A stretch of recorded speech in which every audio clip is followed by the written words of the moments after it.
Hey guys, welcome back to my channel B A vlogs. అందరూ అన్నారు, నేనైతే సూపర్గా ఉన్నాను. మీరు కూడా బాగుండాలని కోరుకుంటున్నాను. నా వీడియోస్ కనుక మీరు ఫస్ట్ టైం చూస్తున్నట్టయితే ఖచ్చితంగా లైక్ చేయండి, షేర్ చేయండి, కమెంట్ చేయండి. నా ఛానల్ కొత్తగా చూస్తే మాత్రం ఖచ్చితంగా సబ్స్క్రైబ్ చేసుకొని సపోర్ట్ చేసేయండి. ఎవరికైనా నైట్ 11:30 అప్పుడు ఎవరికైనా సున్నుడలు తినాలనిపిస్తుందా? నాకు అనిపిస్తుంది. సో అట్లా ఇంకా మా మమ్మీని కొంచెం సేపు రిక్వెస్ట్ చేసుకొని ఇంకా సున్నుడలు చేయించుకున్నాను. అది ఫస్ట్ టైం మా మమ్మీ చేశారు. ఇంతకుముందు చేసేదంట కానీ ఇప్పుడు ప్రాక్టీస్ పోయింది. యాక్చువల్గా మా కొలీగ్ వాళ్ళ మదర్ చేస్తారు, తను బాగా చేస్తారు. సో మా మమ్మీని ట్రై చేయి ఒకసారి అని చెప్పి బలవంత పెడితే మా మమ్మీ సరే చేస్తాను అని చెప్పి స్టార్ట్ చేశారు. యాక్చువల్గా కొలతలు అంటే చిన్న గ్లాస్ తోటి ఒక టూ గ్లాసెస్ ఆఫ్ మినపగుండ్లు తీసుకున్నాను. మోస్ట్లీ పొట్టున్న మినపప్పుతోటే చేస్తారంట సున్నుండలు. బట్ మేము ఇన్స్టెంట్గా చేయాలి అని డిసైడ్ అయ్యాం కాబట్టి ఇంట్లో మినపగుండ్లు ఉంటే పొట్టు తీసినవి వాటితోటే చేస్తున్నాను. ఇవైతే అసలు చాలా లో ఫ్లేమ్లో సిమ్లో రెడ్గా అయ్యేలాగా గోల్డిష్ కలర్ వచ్చేలాగా రోస్ట్ చేసుకోవాలి. ఈ నెయ్యి అయితే మా ఇంట్లో ప్రిపేర్ చేసిన నెయ్యి. అసలు ఎంత స్మెల్ వస్తుందంటే ఆ స్మెల్కే ఇంకేదైనా అసలు డైరెక్ట్గా తినేయాలి అన్న ఫీల్. అస్సలు నేను నెయ్యి తినే పర్సన్నే కాదు, బట్ ఆ స్మెల్ వల్ల నేను నెయ్యి కూడా తినేసాను సీరియస్గా. ఇంకా చూసారు కదా అంత రెడ్గా అయిపోయిన తర్వాత కొన్ని బియ్యం యాడ్ చేసుకోవాలి అందులో. సో క్రిస్పీనెస్ కోసం ఆ బియ్యం యాడ్ చేశారు.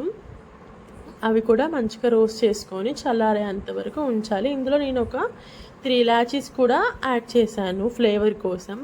మంచిగా ఇలాచీ వేసేసి ఆ గోల్డెన్ బ్రౌన్ అయిపోయిన మినపప్పుని కొంచెంసేపు ఆరబెట్టుకోవాలి. అవి ఆరిపోయిన తర్వాతకి మనము మెత్తగా మిక్సీ చేసుకోవాలి. ఎంతమంది ట్రై చేశారు సున్నుండలు చేయడం? ఎవరైనా సున్నుండలు చేసి ప్రాక్టీస్ ఉన్నారైతే ఖచ్చితంగా కమెంట్ చేయండి. సో మేమైతే బెల్లం సున్నుండలు చేస్తున్నాము. సో అందుకే బెల్లము 2 గ్లాసెస్ ఆఫ్ మినపగుండ్లకి మేము 1 గ్లాస్ బెల్లం తీసుకున్నాము. అంటే మేము దాన్ని మిక్సీ పట్టలేదు, డైరెక్ట్గా ఏమంటారు తురుముతారు కదా, సో అట్లా బెల్లం తురిమాము. సో 1 గ్లాస్ ఆఫ్ తీసుకున్నాము. కొంచెం సాల్ట్ వేసి చల్లగా అయిపోయిన మినపప్పు అండ్ ఆ బియ్యము కొంచెం సాల్ట్ వేసి మెత్తగా మిక్సీ పట్టాను. కొంతమంది కొంచెం బరకగా చేసుకుంటారు, బట్ కాదు, చాలా అంటే చాలా మెత్తగా పట్టాను నేను. అలా ఇంకా మనం అయితే కొలుచుకొని తీసుకున్న బెల్లం ఉందో అందులో ఇంకా ఈ పౌడర్ని వేసి మిక్స్ చేసాం బాగా. ఆ బెల్లం అంతా కూడా ఈ పౌడర్లో మిక్స్ అయిపోయేలాగా అలా చేసేసి ఇందాకైతే మేము ఇంట్లో ప్రిపేర్ చేసిన నెయ్యి అని చూపించాను, ఆ నెయ్యిని వేడి చేశాను.